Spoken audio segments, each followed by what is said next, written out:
first guest is one I tried before, Luc. Hi. He's a friend of the Out of the Basement, Luc Lavictoire. Now, you've been doing gaming for a long time. You're involved also with the 501st. And now, what's a superhero thing that you do? Is that through Make-A-Wish Foundation? Well, it's similar to what the 501st does, is raise money for charities and stuff like that. That one is just superheroes and villains alike kind of thing. Okay. And, so yeah, there's 501st Rebel Legions. That's the Star Wars side. Yeah. So 501st, the bad guys doing good. Rebel Legions, the good guys. And then the League of Superheroes. League of Superheroes, that's one. Oh, okay, cool. And then, well, first we'll say cheers here because it's a beautiful day. I already started drinking, but that's all right. Just let people watching know that there's nothing showing on the bottles because we don't. I'd love to get an official sponsor. You know, any microbreweries out there, let me know. But other than that, we don't want to put out advertising without being paid for it. Let you know. No, Luke, like I said, I've known you through Jason, another friend who does gaming. So we'll first start your gaming experience. Like, what got you into the gaming, and then branching off how that got you into the Star Wars and League of Superheroes. So gaming, as in where you want to start, like miniatures or computers? Well, that's just it. Like, what first got you going in gaming? Way back as a kid. As a kid, I guess we'll start with the G.I. Joe stuff. The G.I. Joe's and Transformers, right? Back in the early 80s. Playing with that, playing with my friends and stuff like that. And then we'd either make big forts and big battles and stuff like that, so we just started moving things around. Then is the age of the computers, right? The Nintendos just came out. We were playing with Intellivisions before and ColecoVisions. Oh, ColecoVisions, yes. And Ataris, So I had the ColecoVision that had an attachment to play Ataris as well. So it's great. So I had the ColecoVision and stuff like that.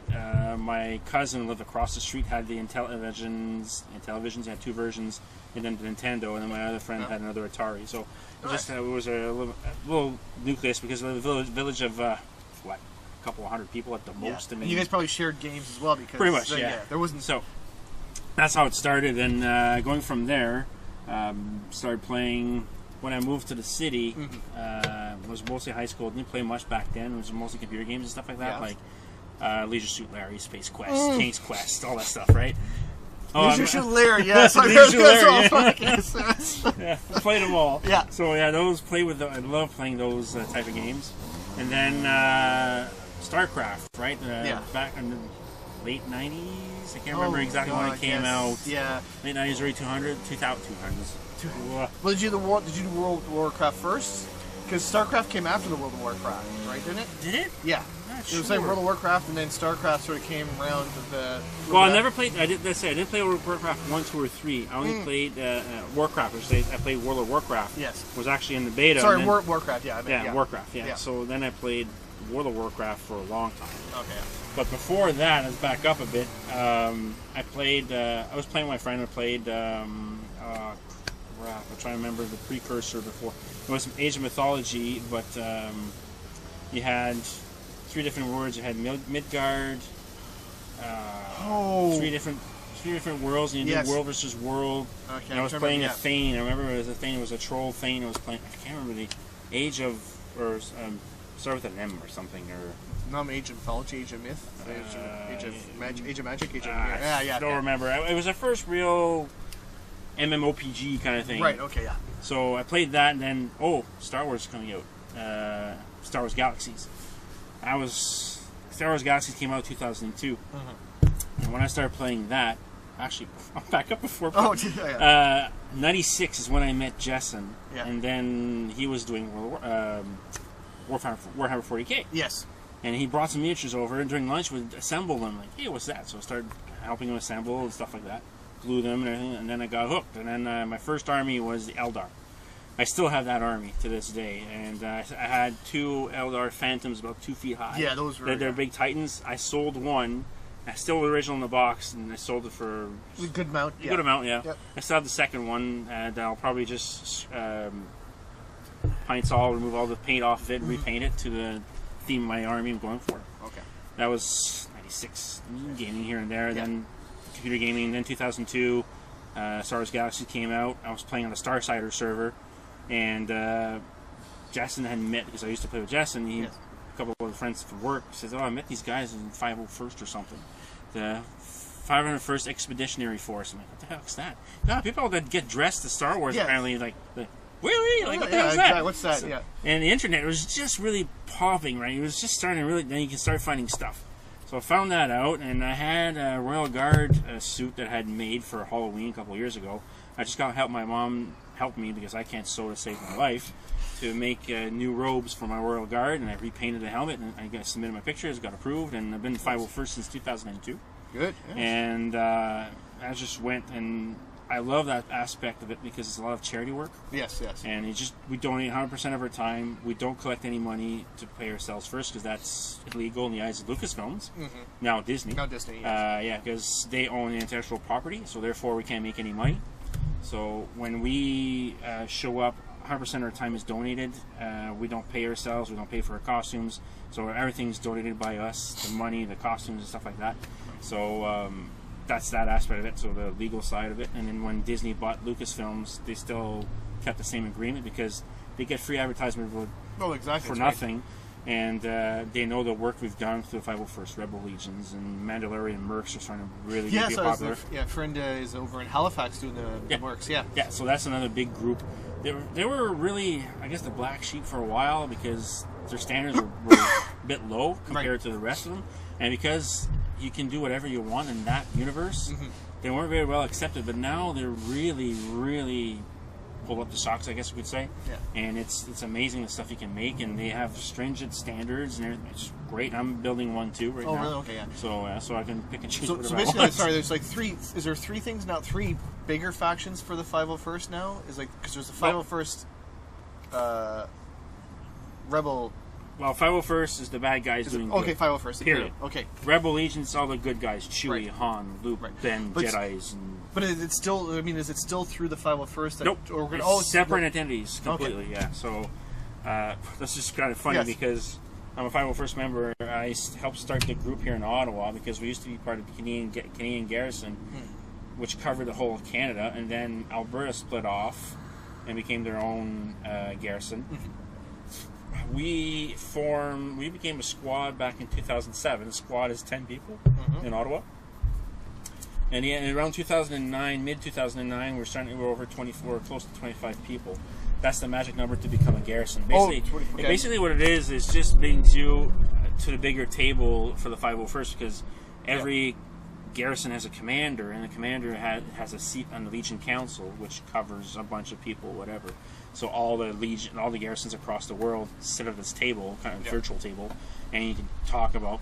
Well, there's a lot of things to talk about, or how do you want to move forward in the Legion, or how to move the Legion forward, relationships we're building, make a wish, and stuff like that. So I mean, there's a lot of, I don't want to say political stuff, but there's a lot of stuff that happens in the background people never see. Well, because I guess it's part of Disney and Lucasfilms, you got to make sure you follow like you said. You're certain. Well, because sometimes Lucasfilms will say we'll put a memorandum saying you can't do any advertisements or stuff like that for toys or whatever. Yeah. Between this month and this month because we want to reserve you guys in case something happens. So there's a lot of not political, but kind of hard to say. Well, bureaucracy. I guess. Bureaucracy, yes. Yeah, but it's understandable again because it's sort of not nebulous, but it's like you guys are. We're so big now. We're over 12,000 members worldwide. Exactly. So and it grew so much. Well, especially internet's probably helped a lot. Yes. And the Comic-Con, because Comic-Cons were sort of people went, but it was like okay, it's like small. But then with the internet and everything, people are now realizing the cosplay and everything is really big. I imagine that really helps. So the 501st was ahead of the curve of all the cosplaying, if you think about it, because before people getting dressed up for charity work, what the heck's that? And now you're seeing that everywhere, really, right? So it's kind of cool to be at that forefront of everything. So I helped build the presence here in Ottawa for the 501st. With a couple of the guys. We're 5. Remember the first event was something with Pepsi. Pepsi had the distribution rights, I guess, for episode 3. 3, yes, that's right. Yes. Because I heard that the commercials we see the 501st, it's the 501st that's doing it. There's no actual real actors for some of those. Depends. Okay. Depends how it is. Sometimes they bring the costumes in or whatever. Like I know for Mythbusters, the couple Star Wars episodes they've done, there's actually 501st members from San Francisco that were there to help with the whole stuff. But because you can't necessarily get paid for right. But if it's something for Disney that wants to do something, Disney/Lucasfilms, then there's other things that happen, right? So you have to submit pictures, or whatever. So I mean, that's a whole other conversation. That must take a long time sometimes to get that. But yeah, so let's go back to the fun part. Which one? Well, so the 501st, and then you got involved obviously with the Rebel Alliance. Rebel Legion, yeah. Rebel Legion, sorry. It's a Legion, not an Alliance. It's a Legion, yeah. Alliance is not bad though. Yeah, so it's just the Rebel first got created in '97. Yeah. Rebel Legion got created at almost the same time. You have a separate identity for the good guys versus bad guys. Okay. But we all work together to do the same thing. Yeah, because I've seen you in a few ones where it's like chapters. You were as Chewie. You used to have Chewie for the longest time, but you gave that up because of knee problems. Knee problems. Yeah, I made one. Had to sell because I had to do some emergency repairs at home for electricity. So that went.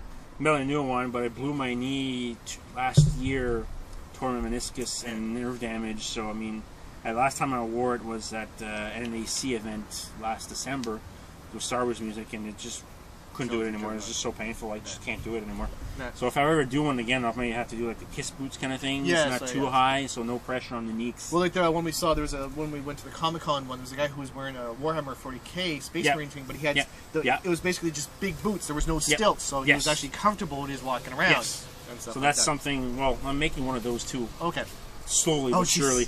Slowly but surely, I'm making one of those. Right, so, well, if you don't mind, I see you brought a couple. I'm going to bring up one of these ones because this is pretty impressive. Now, did you make this yourself? Yes. Okay. This is Rebel Commando. His name is Fixer, so it's Delta 1140. Is that a fan that came out or something? Or, no, there's 2 fans in there. 3 fans in there and everything. So that's all good. Okay. Yeah. So he's actually in both Legions. Oh, really? Yeah. So because he's in the Karen Travis books. Right. So in the game Rebel Commando, he's the second in command. When I made him back in 2012, there's only other 3 approved fixers. And when I made mine, I had to go through screenshots to try and get what I wanted to get close to the game as possible. So this kit is called a TZA kit, but now somebody bought the kit off of him, so now it's going to... Let's put it back up again, because I love the blaster marks on there and stuff like that. Yes, that's actually... I primed the gray first, then black. So we're going to talk about painting, about gaming, and stuff like that. Well, we'll get to painting in a bit, yeah. So, go ahead. Split off to gaming, that's okay. So primed gray, then black on top, and then white, a couple coats of white, and then the green and stuff like that. And then I just sand down a couple places to do some battle damage. Even if you don't sand, if it leaves the white, whatever, regular trooping will scuff against something, whatever, and just makes the regular marks. So that's what it is. But yeah, I was the 4th one approved, and I became the costume reference for it. Yeah. So on the CRL, if you go in the 501st database to look for you want to do Fixer, you'll see me as the picture. I am the reference. You're the reference. That's impressive. The reference. So yeah, a couple members in Ottawa are I think 5 members are references for different costumes. Yeah. So it's actually pretty impressive. A small garrison. We're actually not small anymore. No. But when we went from 25 to we're up to 80 something now, 81 I believe. Wow, that's impressive. So yeah, that's the new movie has really helped, right? Exactly. A movie every year that kind of like not just the main world, but all the other ones coming out and stuff like that. And like I said, also the internet and Comic-Con's becoming much more popular and stuff like that. And you're like, hey, that's something we're noticing was when Comic-Con came to Ottawa back in 2012 was the first year. Yeah. We were basically the only group that was raising money for charity, and a lot of people saw that, hey, we can do something about our passions at the same time and raise some money for our charities we want to help. And we're noticing that now there's a lot of competition for the same amount of donations. So that's why you have to try and become a bit more creative how you want to collect money, right? So the Blaster Trooper is always favorite for kids and adults alike. So no, exactly. Now, there's another helmet we'll talk about in a second. Before we get there, because I understand when Disney took over, the gun thing became like a big issue because of the stuff that's on the States and stuff like that. Yes. So, we used to be able to take pictures like somebody would be surrendering or whatever, or point blasters to somebody or whatever, and pretend to arrest them. We can't do that anymore. Disney said no, you can't do that. So we respected that because we're playing in the sandbox. So we want to make sure we follow the rules. So yeah, we can't point blasters anymore at anybody. So I can understand because the sensitivity of everything that's happening, and Disney wants to protect their intellectual property now. So we can get it. So you have to be careful with blasters and stuff like that. But they're all props. There's nothing that really fires. So Now, has the question: has anyone ever been kicked out of the like that you know of? There, yes, I know. Not necessarily because of pointing the blast or stuff like that, but certain things that happen behind the scenes. Okay. So if you have a criminal record, you have to be. It depends what it's about. Yes. Especially when it involves children, then yes, it becomes very yeah. Which strict. is I have no problem with that. It makes one of those ones you're volunteering with kids and stuff like that, so you want to. Yeah. So the rules is to make sure that you follow these rules. You get to be an active member. You have to wear your approved costume once a year to stay active. Okay. If you don't wear it for a year, then you come in the reserve. So I mean, you can go back any time. After 2 years, you haven't trooped, then you become retired. Your number still is attached to you. Yeah. It will all be yours, always be yours. If you come back after a couple of years because you've lost weight, whenever you fit back in your costume, then you get reactivated. You just resubmit your pictures, make sure everything's okay, and then you get reactivated. Okay. So that's fine. But I mean, when it comes to there's a operational protocol and stuff like that, you gotta make sure you follow. And if you don't, and there's like legal issues and whatever, and you get kicked out, chances are you'll never come back in. So. Now I have to talk about that guy. I'll let you pull him out. This is I don't no introduction needed. There you go. Yeah, now that color is amazing. Like it's actually glossy and everything. Yeah, I got it repainted 4 or 5 years ago at an automotive body shop. Just the dome. So it's an official like body shop paint, not like no. Yeah, that's right.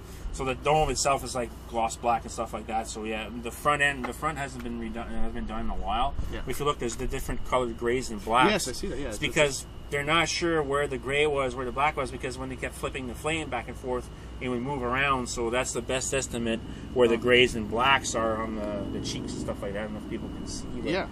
So that's kind of cool. That is really impressive. Yeah. How long did that take you to make that? Well, I didn't make this one per se.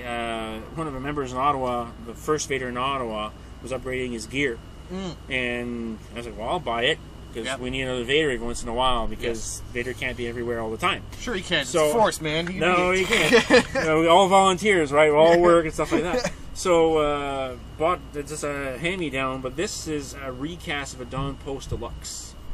So that's what I can figure out, because when you take the dome off, which I can, so people can actually see what it looks like, you'll see that you can see the copyright of the Dawn Post. It's just Velcro. You see that's the dome itself. Oh, nice. Wow. Yeah. And then just the top here, you can see where all the Velcro is, so you can make sure it doesn't move and stuff like that. But you can see the Dawn Post here. It was recast, but it was recast well. Wow. Yeah, so, but still, so I'm pretty sure it's a recast, because you can barely see anything unless it's a lot of paint that was on it. I'm not sure. But that's still impressive. Yeah. Where you can see the grays. You can see all the black better this way as well, and it's really dusty. But but so it gives you people an idea of what it looks like. So that's pretty impressive. Yeah. So a lot of work goes into that. Yes. So like a lot of members will be making like this. Like I said, it's a recast of a Dawn Post, or it is a Dawn Post Deluxe. I'm not sure which one it is. Yeah. The lineage of it. But like my chest armor for Vader was I was upgrading, and Eli, who's the first Vader in Ottawa, he was upgrading because he does Empire Strikes Back, but because there's a chest hook there, or a cape hook I should say, that's only Return of the Jedi. Yes. And I was like, when I made a deal with a guy in the States to get belt boxes and the chest box, I want to do Empire Strikes Back as well, because everybody's favorite, the best one. So I came back, the chest box I actually got was Return of the Jedi, so I'm like, oh, you know what, I'll do RTJ, what the hell, okay, that's fine, he redeems himself, or whatever. So, okay, I did that. So we have a couple of Empire Strikes Back. I'm the only Return of the Jedi in Ottawa, and I think with King Garrison as well, because they do mostly Empire Strikes Back. Yeah, well, it's a bit, everyone. And A New Hope. Yeah. So I think I'm the only RTJ. I know there might be another RTJ now. Okay. But so that's what I do him. Yeah. But Fixer was actually a kit that I bought. So the helmet, I didn't do the slush casting or anything like that. So it's just, I had just that helmet, and then I had to attach that piece. I had to glue it. So then I had to glazing putty, and then not glazing putty, epoxy, Bondo. Sorry, it was epoxy first to glue it, then Bondo, then glazing putty to make it sign. So yeah, it was quite a learning process because I had no experience before. So rough estimate, how many hours did you put in? Just the helmet, just sanding about 50 hours, just in sanding alone. The whole costume, I would say hours. Well, just the helmet. 400 maybe. Wow, that's pretty. But I mean, there was a lot of research that had to occur, right? And I was trying to be as accurate as I could. Other ones, I was able to pump out another clone trooper, a shock trooper, the red and white ones. Yes. I was able to pump in less than a month or two. Like, it's pretty quick. Now you helped another friend of ours do a Chewie costume. Chris, yes. Because that was my second costume, and then I said, let's get some. He wanted to do one too, so let's get the stuff to make a couple of suits at the same time. It's cheaper for shipping and stuff like that. So, especially the hair. The hair I got locally. Well, some of the hair I got locally. From a little Jamaican lady. She's awesome. So it's really funny. She's down on in Westboro, and Andy that made the first. He did the Snuva, was the Chewie the Bounty Hunter, right? He's black and browns and stuff like that, and he has a patch or something here in his eye. So he was making that. So I'll make Chewie. So started making it, and I went to see her. I said, "Well, Andy's a 6'2", 6'3" kind of guy, bald. Okay, so he walks in there, and the lady's like, what do you want? So explain the thing. And then I came a couple months later. I said, Andy sent me, how is he? Blah, blah. I said, okay, I want this packs of hair. Because Chewie, the hair is very specific. It's strawberry blonde, some brown, some blacks, and some grays. And the gray is called 44. I think that's the color number. Strawberry blonde is 27. Then you have some 6, some 4, and some 8 or something. So different colored shades. And you all mix it all together and to rug hook onto a mesh suit and stuff like that. So the first suit, it took me a while to do because I was learning everything. And just punching the silicone face, took me 25 hours to punch that with a needle, each hair individually. Just to do that one. My second one took only 10 hours. That's not so bad. Then I had the technique, and I knew how to make the hair fall properly and stuff like that, so it was a lot easier. And I was just flying through, and I didn't punch myself once, because the first time I was punching myself throughout the needles, I was bleeding everywhere. So this one never not once, so I learned my lesson. But the second Chewie took me less than 2 months to build. Well, practice, you've been doing that a long time now. Yeah, so quick. Like the pants an hour, a week. The shirt a week and a half to do, so it's pretty. So when we put this up on YouTube, does anyone know that we might have 3 or 4 people who might be watching right now? There'll be links for the 501st, the Rebel Legion, and the Mandalorian Mercs. Yeah. So now, let's branch off a bit. You put Darth back there. Just for every time I see Darth Vader helmet, I just gotta. There's a buddy of mine who, Devram, who ran Star Wars for the longest time, and I was in there. I was the failed Jedi. The But we managed to find on one of these adventures, you go into the part of the Death Star that's left, or capital ship. We found Darth Vader's helmet, so we turned it into the peanut shell thing. We'd eat our peanuts and throw the shells into the helmet. So we had that. So how did you find the helmet? Because he's not wearing it. Well, no, it's one of the ones his spare helmets or whatever. Okay. Well, I guess according to the gaming at the time, the FASA game was sort of like the or West End games, I should say, was he had multiple helmets around. I guess so. We found one, and like I said, we just used it as an ashtray or garbage thing like that. Now on to a more again, that's really nice because that's Make-A-Wish Foundation as well. But you're also a superhero. Yes. And you're Iron Man. Yes. Which is impressive. Now, when did you start that? The Mark 7. It's actually the Mark 7. It's all Pepe Curie based. No, I meant time. What's got you into? Sorry. That just looked cool. The armor just looked damn cool. I was like, I want to try it. Okay. You didn't want it to be like Spider-Man, Captain America? I don't have the body shape for that. Don't have the body shape for that. Now, again, this is an official one, or is there's no official thing with the Marvel. Okay. I guess now that it's Disney, it might end up being an official. It may file on the radar eventually. I don't know, because it's just a local group, so they're not very big yet. Okay. I'm guessing. So nothing's happened yet. They haven't been told cease and desist. So no news is good news. And again, we follow Max, who's the leader of it.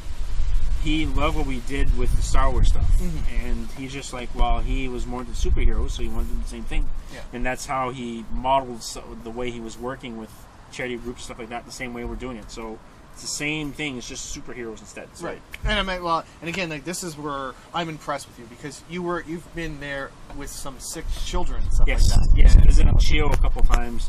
and that's not an easy visit. No, that's where I'm impressed because because I remember Liam was last year, and that I'm impressed because to go in and bring a smile to a child that has a limited time, that must be really and hard. Actually, I went to his funeral as well, or his celebration of life, and I was bawling in my helmet, just crying. Okay, I was just going to ask, how can you can't. I mean, you try as much as you can, but I mean, it's still. I was remembering the first time when I helped grant his wish. Yeah. 2015. Yes, 2015. No, 2014, I think. I helped grant his wish.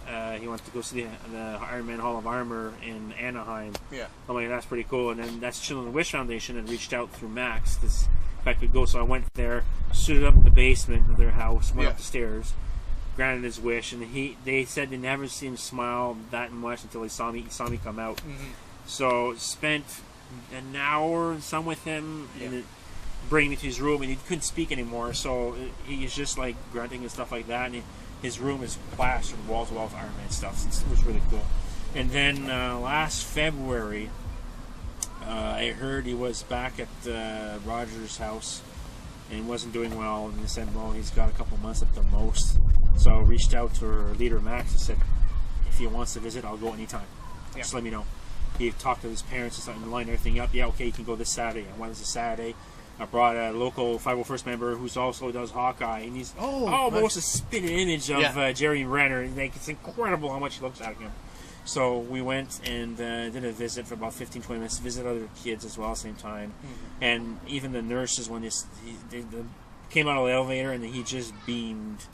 So, I mean, right there, when I heard it was kind of cool, so I made the right decision to be there because I had a competing event to raise money for at a carnival where I grew up, and they wanted me there, but that was a bit more important because less time was there. So, and then when he passed away, her mother reached out to me and Max and said, "Can some superheroes come for the celebration of life?" So we went, and they actually planted a tree in his name, and I would put the last bucket or last shovel of earth. I don't know. It's very hard to move in that suit. I'm trying to grab everybody that knows the costume, and you're like, oh, the hell is going to do this? I'm just grabbing. And just you don't want to make it look stupid because you're like, this is too important. But it's oh my god. So it was really hard. But I dumped the earth in there, grabbed some earth with a little shovel, and so it was pretty cool. But I mean, like that stuff. That's what you do it for, right? It's stuff like exactly. That. Just, I mean, it's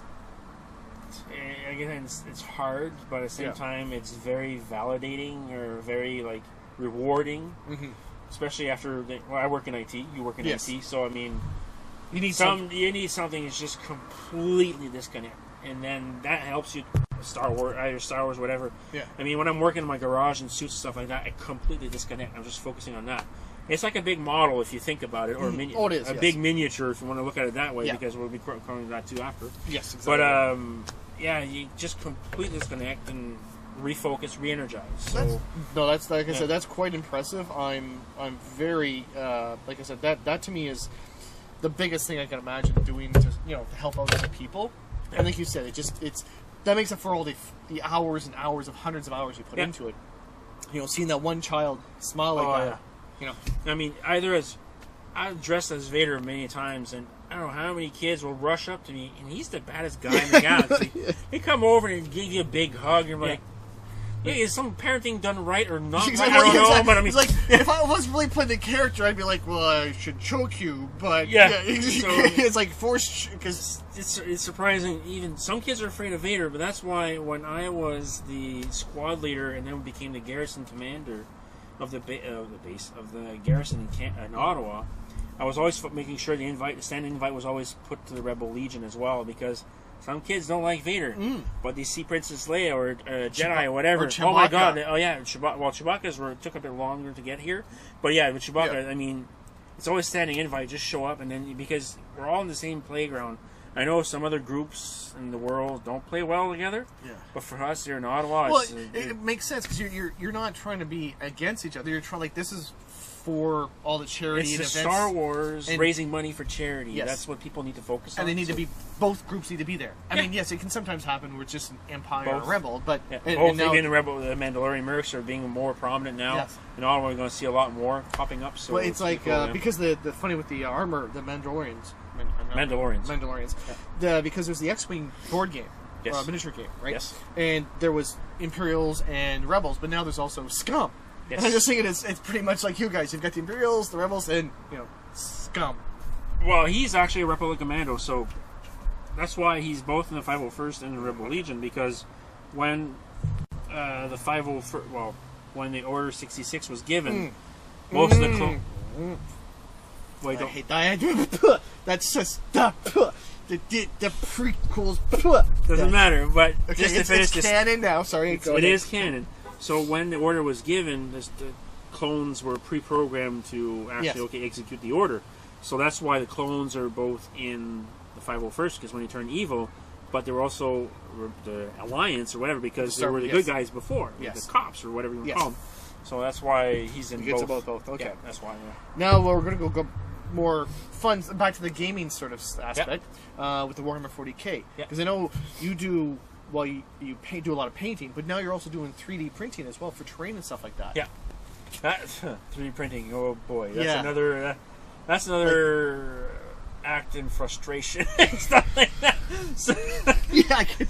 Yeah, a little bit of a learning curve. Yes, when it works, some of my friends in Montreal says when it works well, it works fantastically well. When it doesn't, it's so frustrating. It took me forever to try and print a stupid little boat. It's called I can't remember the name of the file. I was trying to get print, and at one point it was just stopped printing properly. It was just crap out. I couldn't figure it out. I could print some little dinky things to hold memory cards and stuff like that. Okay, that works. But trying to bring something a bit complicated wouldn't work. So finally, I reached out to a Facebook group and stuff like that, and try a few things. And said, it's probably the memory card, because the memory card they send with it is it's really basic. So don't get a new one. So I got a Lexar one. Yeah. And reset all my parameters, and then just tweaked a bit more, and then now I finally got it running the way I want. But at the same time, my wife doesn't want it to run when we're not there, because there's all those horror stories that some of them, they short it out in fire, right? Yeah. So, and where mine is set in my workshop will not be good, because there's cans of spray paint everywhere. Yeah, they put a spark there would not be very bad. But so I should have brought some. I finished painting one of the shacks. They call shanties. It's perfect for orcs and stuff like that. So I did some rust colors on it. With Chris told me I'd use a couple of colors, and then I actually pushed it a bit forward. I used some techniques that I used on that, is do some dry brushing. Actually paint a rust color almost, but a watered down, and then I just let it dry, and then just wipe it. This is more for Age of Sigmar, isn't it? Than it's all Warhammer 40K. Yeah. Okay. It's the same thing. You could use the same terrain for both, right? Yes. So that's why I just paint it and then let it dry, and then wipe it with a towel. And then now, here's one for licensing. I know GW is going to go, what the fuck? Yeah. But have you ever tried to print out a miniature? Yes. No, never tried it yet. I know there's files that exist. Yes. Some you can pay, some you can get for free. But I've been busy printing terrain instead, because I already have a somewhat big army at Eldar. Yeah. A nice complement of Tau right now, a nice good grouping, and now I'm starting to get Blood Angels as well. So Chris was selling his Blood Angels. This is why I'm not going to play with him. So I'm like, Space Marines, I freaking hate them all the time. I hate playing against them. So I might as well buy one. Yes. So I bought one. So now, Space Vampires, I can get around with that. Yeah. I like the Blood Angel stuff. We'll talk some more in a second, but because I was thinking, Graves Workshop, see, they're losing out. They should get into the 3D printing and sell the files. Because you imagine, it's the miniatures are nice, but people 3D printing is becoming bigger. So you're okay, you know what? Don't have to buy your army. Buy the this way here. It saves them money. They get the electronic file. Yeah. They sell it to you. Here, build your army with this. Modified a little bit. Here's all the add-on stuff. They could make tons of money. It's pay a subscription per year to be able to get updates. That would be smart. Actually, that would be a smart business. That's a huge business one. That would get them ready for the future. Because, again, I know people are going to start doing their own 3D print more and more. And it's not, eventually it's going to be there where, I want to build a Marine, I can do it. Yeah. Whereas if they said, here's your subscription per year, whatever, you get these amount of files for every army, right? Well, look, I'm sure GW was because I magnetized most of my Tau stuff. Yeah. So because I want to be able to switch in whatever who I'm facing against, I can just make a quick change. Well, yeah, instead of like whatever. That's actually proxy for this, and that's a rocket launcher, not the yeah. So I magnetized everything. So I still have a lot of miniatures. I still dumped a lot of money into that. Don't get me wrong. Yes. But yeah, magnetized them. Yeah. But going back to the 3D printing stuff, there are some files that exists for it's terrain right now. It's like busted up dreadnoughts, tanks, and stuff like that. I have those files because they're freely available for free. And I'm trying to remember the name of the company, but they don't call them Space Marines. No, they can't. Because of the copyrights. Yes. So we get around it. If you know how to search, you can find them. Yeah. So I got those files. I just got to print them. But just printing one of the Predator tank is not a Predator. The one that moves. The ones that moves the squads. There, the Rhinos. Oh, Rhinos. Rhinos. Yeah. There's some that exists. It's just half busted, and the detail inside is pretty good because it's like somebody opened it up, and then you see some seats and stuff like that. That's pretty cool. Actually impressive. But that's actually almost 20-hour print job. Yeah. So I mean, I have to be there all the time to make sure nothing goes wrong because my wife wants to make sure I'm there and blah blah blah. But still, that's like I said. Now this is where Games Workshop for me is failing it for the future. They would make a killing if it's actually start with the terrain, sell the terrain files. Yeah. They make a killing because there's a company. I can't remember the name of it. The name just flashed in front of my eyes. I just lost it. And you just sell terrains, and you pay $10, but then you have the file, and you can print a village if you want. Yes, well that's it. And then also it suits for whatever. Like, we're going to a tournament or we're doing something else. Like print out a bunch of stuff, and then.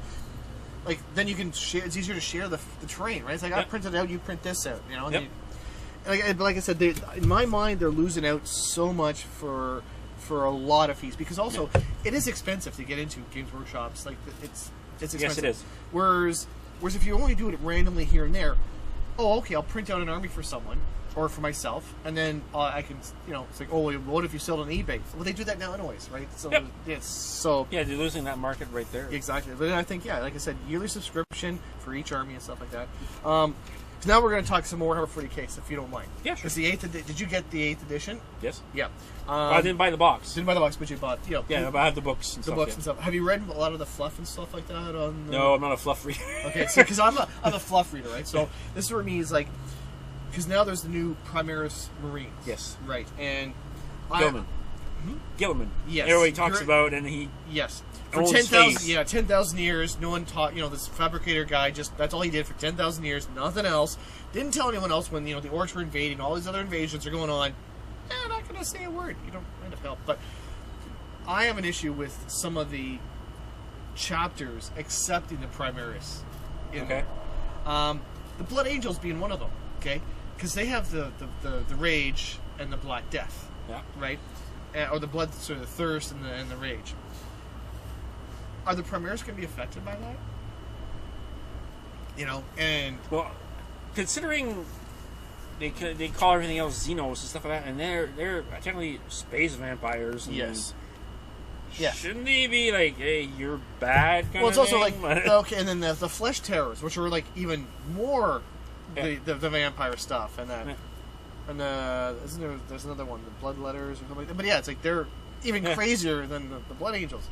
So how do you get a Primaris Marine of that? To me, you're starting to go to chaos quite a bit. Well, that's it. It's like you're building these guys on purpose who have this rage, because the Blood Angels sort of try to hide that because it's one of those ones like you don't want people to know. And then there's one like no, not going to be the biggest one, but one that I don't see them accepting: Space Wolves, because they don't follow Gilliman's codex anyways. They're like, we've got our companies. We don't care what you say. We didn't change at all. We've almost fought wars with the Inquisition multiple times. So now you're like, take these Marines. Like, fuck you. We're not taking them. And also, like, the Wolfen with the space, like, the wolves. Like, could you imagine a Primaris Wolfen? Like, what? Yeah, you're talking about the Space Wolves. I remember we had a massive game we're playing, early 2000s. We had some friends from Montreal came down. We were playing on a 4x8 table ×2. Yeah, that's huge. We were playing 2 days. Oh, that game lasted 2 days, just to give you an idea. So we had made our own rules for our Titans, because we're playing with Titans as well, because there was no rules. Oh, that's time. Yeah, it was like... There was nothing really there, so we made our own rules, and all agreed to it, whatever. So, okay. I was Eldar with the orcs facing Space Wolves, Dark Angels, and I think you had Chaos in the middle, just looking at us, just tearing each other apart. So it didn't make any sense that the Eldar and the orcs were together, but for sake of armies, it just made sense at that point. So I remember the first turn. I get first turn, first shot. My Phantom is facing a Titan, a Wolfen Titan, and he has a whirlwind underneath. And we were playing with dice, or with the scattered dice, whatever. And it happened. I tried to shoot with some bright lances or something, and it didn't hit him. It hit his leg. The scatter hit his leg. It's 6 inches his leg. The leg exploded. Actually, no, sorry. It went down and hit this whirlwind. Whirlwind exploded. First shot. Legs. Then he did a roll of 6, explodes. Okay, and then rolls damage and blows the leg of the Titan. Titan goes crashing down on top of his squads, squishes some squads as well. Fuck. So that's the first turn. Shit. He didn't play his whirlwind, his Titan, a squad of whatever. They're all gone. So I made a huge hole in his army. So he was so dejected. Like he was like, I'm done. He still was able to close in and wipe the floor with the Eldar after a while, because the Eldar were not hand to hand. Yeah, they sucked. So See, this is where I miss it a bit, because 8th edition made all armor, all vehicles have toughness now and wounds, and I sort of miss the one shot, the possibility of one shot, one kill. Because that's what vehicles happens. You get that lucky shot, it explodes. That's vehicles, right? I miss that part of the game. I haven't played an 8th edition game. I've played Age of Sigmar, which is very similar before. So, because we're playing Age of Sigmar, me and Chris, for a while now. And I have, I call them Sigmarines, but I have the Stormcast Eternal Army, a pretty good one. And I started just before Christmas, or after Christmas, Orc Army. So it was like, I was going to try them, so it was kind of fun. The only game I played with the Orcs so far, I won. I was playing against Chris's Seraphon, whatever. I know them. Yeah, the dinosaur people. So I was able to win barely because I killed his warlord, and his creature thing that was shooting something every turn, which was very powerful, killed my warlord. But by the time he finished, then my orcs on pigs or wild boars came from behind. Not the squibs, wild boars, basically. Balls, yeah. So they came behind and just got him from behind, but he was surrounded and it was over. But yeah, that was fun. But it's the same type of rules. That's why we were happy when 8th edition came out. It's very similar to Age of Sigmar, so it's make games a lot quicker. Yeah, and it does. It does. Like, and one of the things I like, because I've tried different, like I've done BattleTech. Then there was another mecha game as well. That was miniatures, and a few other ones that are. And BattleTech. I don't know if you ever played BattleTech. Nope. Okay. Again, good concept, but once you get into the fighting, it's so slow. It's so super slow, and your number, like anytime that there's mechs that jump, but your numbers to hit are like you need a 12 on 2d6 to at least have a chance to hit anything. And it's like, come on, that's impossible. Yeah, exactly. So the fights would take either you got the one lucky hit, they're dead, or you'd be fighting for hours and nothing's happening because you're just missing, or you're not doing any damage. So Warhammer to me was again, I'm a fluff guy. I like the fluff behind the Warhammer stuff, but when the rules came out, they did make it so much faster. Like the power level now, it's like, oh, let's have a power level game of 40 points, 50 points, whatever. Yep. You don't have to worry about the small little minutiae. You just go, that's what I'm taking, out you go. It makes much faster. Quick games, yeah. It's like, okay, we're doing 50 points, 55 points, and then it's like, if there's a little bit of variance here and there, it's all narrative. It's more for like, let's just have the fun stuff. Yep. It's not tournament style. Yeah, that's what I like. I like having a good game. Yeah. Don't mind losing if it's a good game, but when you're seeing all this meta lists of like 7 Storm Ravens, that's just stupid. Yeah. Come on, that's not fun. No. Like nobody likes to be losing like that. Like, no. Well, especially when they're like making the competitive tournament. I'm designing this just to kill this particular. It's like, no, come on, like I want to have fun. Yeah. Like I don't mind. Yeah, again, I don't mind losing. I mean. The first game, I don't know if you watched, but when I did the first 8th edition, my dice were like, oh my god, my dice were like, it's like, oh god, I was laughing, like, oh my, how unlucky can you be with dice? Exactly. But in the end, I lost, but it was still fun, right? Because it was like, I didn't care if I was winning, I was just trying to learn the game. Yeah. But yeah, it was, the dice were horrible. But again, I didn't, like, that's when it's a fun game. You know, it's like, okay, I'm losing, but it's still okay, right? Yep. But yeah, I don't like playing. That's why I like the Royal Tabletop guys and other ones like that, because sometimes some of them can be competitive for some tournaments and stuff like that, which I understand. But overall, they're there for fun. Yep. Like, let's get together and play a game. You win, you win. You don't, you don't. Yep. It's all for that, and that's why I've never done the tournament one, because I don't want to get into that tournament stuff. I want more just the open fun sort of thing like that, and that's where I like the Warhammer 40K is another big universe, big collection of gamers across. Some take it a little too seriously, but. Yeah, that's why, like I said, I don't mind losing a game as long as I have fun. Yes. But if I'm facing 7 Storm Ravings, I'm like, no. Yeah. Because by the time you're able to bring one down, the game's over. So now, what's up for the 501st or the Rebel or Superheroes for you coming up? Event-wise? Yeah, event-wise. Well, I'm leaving it for holidays, so, so I'm okay. not going to see anything for a bit. But I'm coming back. It's going to be Fan Expo. A big Fan Expo. That's why I'm going to be there. Because you've gone to Montreal a few times. Oh, quite a few. Yeah, there's a lot of guys we hang out with in Montreal and everything like that. So yeah, I mean, it's everywhere from Toronto, Montreal, whatever, any place in between. Kingston, because Kingston falls into our own garrison. Oh, okay. And so it's starting to grow there finally. So there's like 6 members there now, 5 or 6 members. So it's kind of cool. And there's also the Galactic Academies for kids below 18. Oh. So, because you have to be 18 or plus to join the 501st Rebel Legion, Mandalorian, and Mercs and stuff. Yeah. For legal standpoints. And so if you want kids and parents that have kids, they can bring kids into the Galactic Academy. Really? And it's not very stringent on the costume requirements. It's more for fun for the kids. It's just to bring the kids over and just have fun. So then they have their own patches and stuff like that. That's actually... there's a lot of swag. There's a lot of swag. So if you want patches and coins, I have a coin I carry with me at all times. It's called Challenge Coin. I don't know if some people might know what it is. It's an army thing, and a Challenge Coin is basically if you go in a bar and you know if you come up. Yes. So that's my Republic Commando coin. I'll make a nice picture for later on, but yeah. So you slap that on the counter, and any member that's there has a minute to produce their coin. If they don't produce their coin, they have to pay the round. If everybody produces the coin, then you pay the round. Because you're the one who challenged. Yes, because I challenged. Yes. If I drop it on the floor, and this distinctive sound it makes, people will hear it, you have to pay the round for everybody that heard it.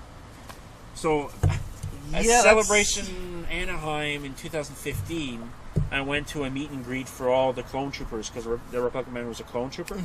So it was a meet and greet for the clone trooper detachment. Yeah, detachments are a whole different things, different costumes. Like the Sith Lords is a detachment, Clone Troopers is a detachment.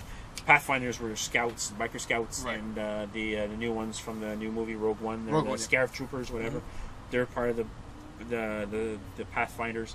So there's different. Anyways, there's lots of swag. So I went there, and sure enough, we have a table of 20. One guy says, "Okay," slaps his coin down on the table. Everybody goes, "Oh!" Because nobody usually challenged, right? So everybody takes out their coin, and one guy forgot his coin. Oh, no. So he had to pay it around everybody. I tell you, he bought tequila. I'm not a tequila guy. No. But it was the best darn tequila I ever tasted. I don't know what it was to this day, but it was so good.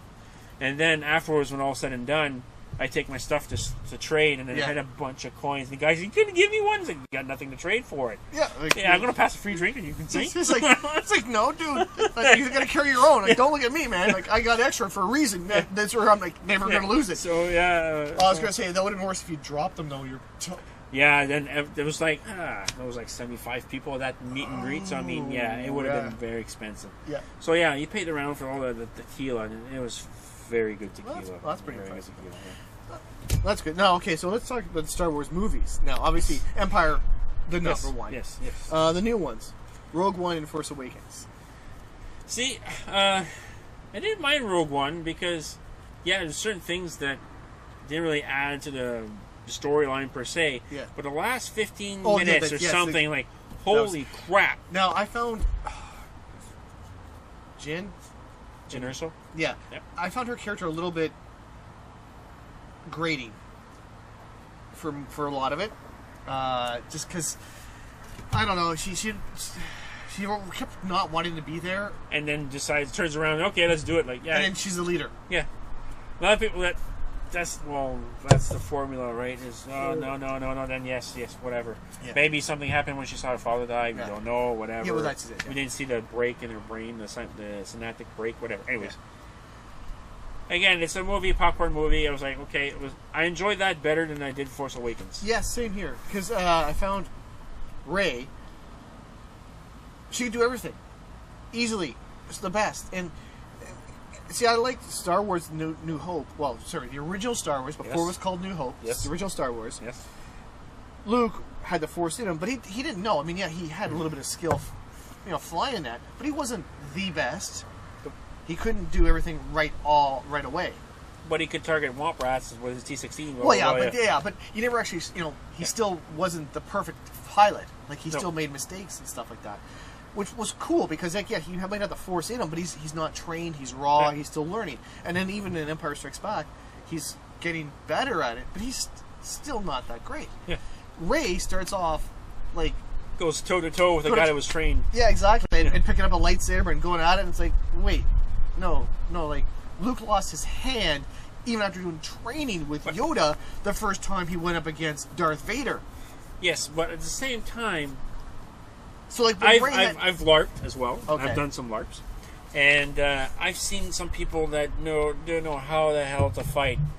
I had a shield, a 4x2 shield. I had tower shield. It was so heavy. Oh, yes. But they used to call me barn door because when we're in the barn, they said, "Luke, come to the door." Well, actually, my name was Talus. Yeah. I go to the door, so you block the door. I just bang, and then that's it. And it's just whack, whatever was coming through. Designed the tower shield is sort of the but I mean, people don't know how to fight are very dangerous.